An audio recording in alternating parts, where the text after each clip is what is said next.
Hello दोस्तों, नमस्कार दोस्तों, स्वागत है आप सभी का ऑनलाइन अड्डा फॉर स्टडी यूट्यूब चैनल पर। इस वीडियो में हम बात कर रहे हैं एक बड़ी और लेटेस्ट अपडेट के बारे में जो कि संबंधित है यूपी टीजीटी बिजली एग्जाम को लेकर। जैसा कि दोस्तों आप जानते हैं कि टीजीटी बिजली भर्ती संबंधित जैसे ही कोई नई और बड़ी जानकारी सामने निकल कर आती है तो सबसे पहले आप सभी को ऑनलाइन अड्डा फॉर स्टडी यूट्यूब चैनल के माध्यम से दे दी जाती है। एक बड़ी अपडेट आप सभी के सामने निकल कर आ गई है और ये जो अपडेट है वो है आपके टीजीटी बिजली एग्जाम को लेकर।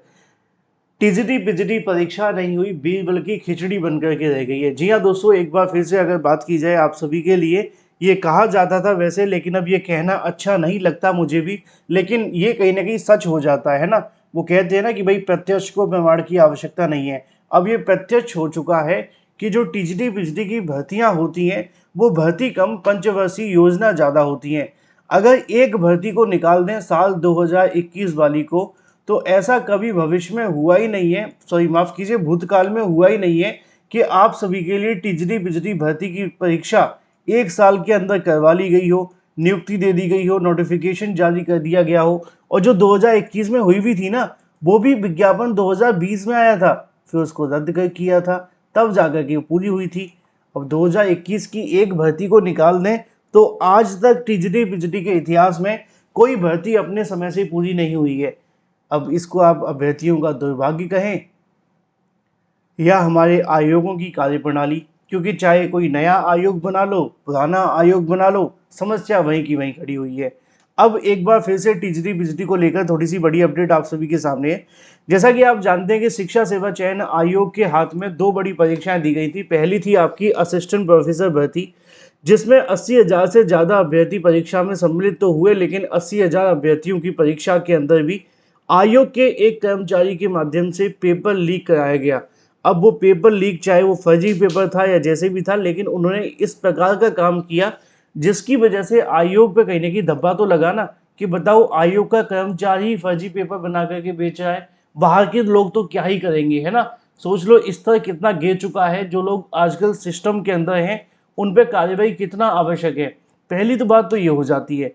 दूसरी बात आती है टीजीटी बिजली एग्जाम को लेकर। अब जैसा कि आप जानते हैं कि असिस्टेंट प्रोफेसर के बाद में सबसे बड़ा मुद्दा बना हुआ था टीजीटी और पीजीटी परीक्षा को लेकर।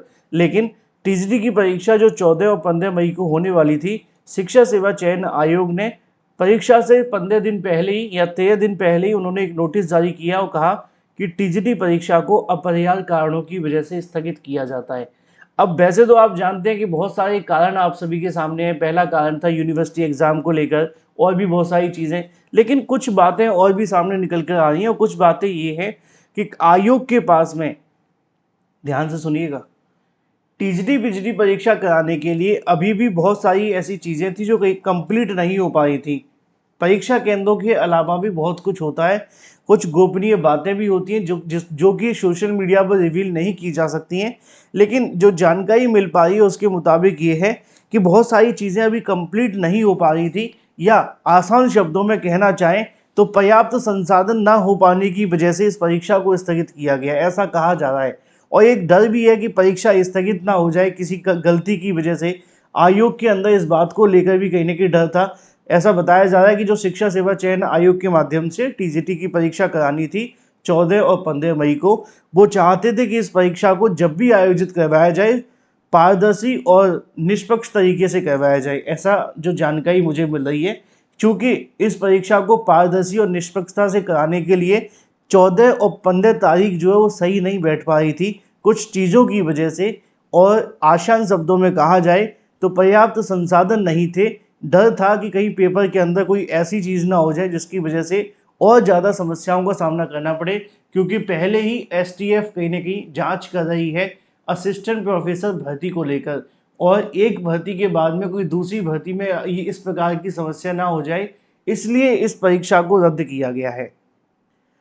अब वैसे तो शासन ने बहुत सारे आदेश जारी किए हैं इसके संबंध में। अब आदेश के बावजूद भी कहीं ना कहीं आयोगों के अंदर इस प्रकार का अगर कोई डर है पेपर को लेकर, आपने देखा है यूपीपीएससी भी कहीं ना कहीं इस समय इस बात को लेकर काफ़ी ज़्यादा परेशान है ना।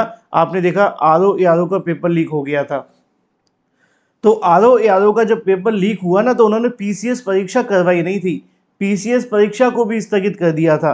क्यों कर दिया था क्योंकि उत्तर प्रदेश लोक सेवा आयोग के अंदर भी इस बात को लेकर डर था कि भाई एक कहावत है ना, आप चाहे इसको जैसे मर्जी कह लो, है ना, दुर्घटना से देर भली, है ना, mister late is better than late mister. ये हालांकि ये बात अलग है, दुर्घटना से देर भली वाली बात ज़्यादा बेहतर है, क्योंकि कहीं कोई दुर्घटना ना हो जाए, इसलिए आयोग ने इस बात को आगे बढ़ाने की कोशिश की और टीजीटी परीक्षा को मई से हटा करके जुलाई में कर दिया है।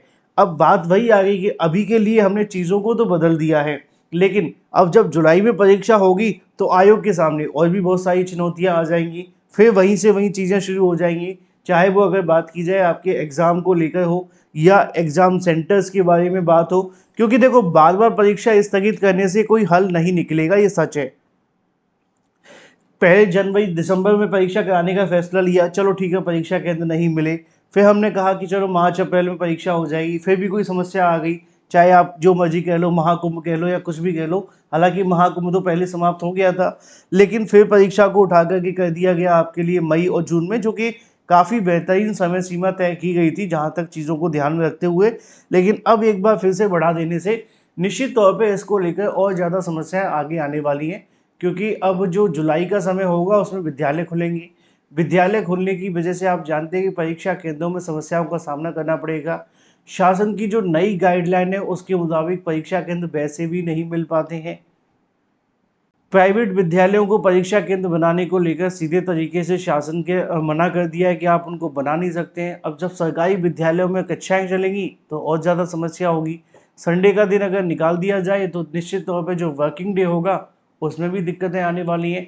यानी कि दिक्कत ये है कि परीक्षा की तारीख आगे बढ़ना नहीं है, दिक्कत ये है कि अगर बार बार ऐसे ही परीक्षा की तारीख आगे बढ़ती रही और मान लो कि 21 तारीख या 20 तारीख को जो तारीख तय की है जुलाई में, वहां पर भी कुछ ऐसा हो गया तो फिर क्या करेंगी? कभी तो मैदान में अब आना पड़ेगा ना। तो आयोग को कहीं ना कहीं पहले से तैयारी करनी चाहिए। आपने देखा होगा कि परीक्षा की तारीखों को लेकर भी आयोग के माध्यम से नोटिस तो जारी कर दिया जाता है, लेकिन 10 से 15 दिन पहले जब परीक्षा स्थगित होती है ना, तो इससे पता चलता है कि अभी तैयारी कंप्लीट नहीं हो पा रही है ना, या कोई और रीज़न होता तो बात अलग होती, क्योंकि उन्होंने पिछली बार था महाकुंभ का नोटिफिकेशन के अंदर साफ लिख दिया था कि भाई महाकुंभ की वजह से परीक्षा की तारीखों को आगे बढ़ा दिया गया है, लेकिन इस बार उन्होंने कोई कारण भी नहीं लिखा। तो इस बात की ओर संकेत करता है कि कहीं ना कहीं अभी आयोग के पास में निश्चित तौर पे पहली परीक्षा के अंदर जो हुई गड़बड़ियों को रोकने के लिए और गड़बड़ियों को कहीं ना कहीं दूर करने के लिए समय चाहिए था, इसलिए उन्होंने थोड़ा समय लिया है। लेकिन ये दोनों ही परीक्षाएं काफ़ी महत्वपूर्ण हैं। तकरीबन दोनों को मिलाकर 13 लाख अभ्यर्थियों की परीक्षा करानी है। क्या आयोग इन परीक्षाओं को सफलतापूर्वक आयोजित करा पाएगा? क्या जो तारीखें तय की हैं उन पर फिर से हो पाएगी? क्योंकि बार बार परीक्षा स्थगित होगी ना, तो अभ्यर्थियों के लिए ज़्यादा फायदेमंद होगा नहीं, क्योंकि पहले ही 3 साल हो चुके हैं। अब ऐसा ना हो कि 1 डेढ़ साल और लटक जाए भर्ती परीक्षा स्थगित करने की वजह से, तो अभ्यर्थियों को नौकरी तो मिलेगी दूर की बात है, नई भर्तियों के भी लाले पड़ जाएंगे, क्योंकि जब तक पुरानी लटकी है नई का क्या ही उम्मीद कर सकते हैं।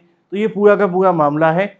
अब आप जैसे मर्जी कह लो कि आयोग के पास में परीक्षा को लेकर अनुभव नहीं है, इसलिए शायद वो थोड़ा सा परेशान है या चीज़ें नहीं जुटा पा रहे हैं। हालांकि कुछ पुराने अधिकारी भी मौजूद हैं जो कि इससे संबंधित चीज़ों में थोड़ी हेल्प कर सकते हैं।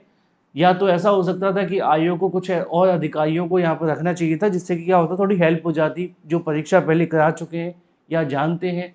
कुछ भी कह लो, मैं क्या ही कहूँगा इसके बारे में, क्योंकि टीजीटी बीजीटी को लेकर अभी डर का माहौल बना हुआ है कि भाई बड़ी परीक्षा है और सभी का कहीं की फोकस बना हुआ है, कोई गलती ना हो पाए, इसलिए आयोग ने इसको आगे बढ़ा दिया, ऐसी जानकारी निकल कर आ रही है। अब देखना ये होगा कि 21 और 20 को क्या होता है।